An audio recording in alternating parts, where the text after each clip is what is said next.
Welcome to the Slop Temple. We pray this video helps. You'll begin with essentials.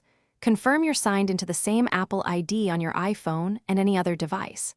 Once done, open Settings and tap Messages, enable iMessage. Next, tap Send and Receive and check that your phone number is listed and selected under You can receive iMessages to and Start New Conversations from. Make sure Wi-Fi or cellular data is active, otherwise the activation step will fail. This starts the linking process by registering your number with Apple's iMessage servers. Now focus on reactivating and syncing. Toggle iMessage off, wait about 10 seconds, then toggle it back on to trigger activation. Open Send and Receive and ensure the phone number and preferred email addresses are checked. Set the primary caller ID to the phone number so outgoing conversations show that number.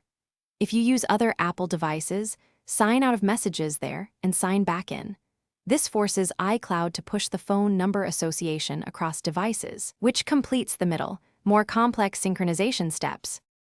Finish by verifying the number appears in Messages, Send and Receive, and start a test iMessage to another Apple device. You should see blue bubbles.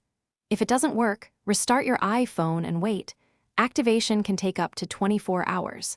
Make sure your carrier allows SMS to receive Apple activation codes. Without that, linking can fail. If issues persist, reset network settings as a last resort. This clears saved Wi-Fi passwords, but often resolves stubborn registration or DNS problems. Thanks for watching. Consider subscribing if we helped you.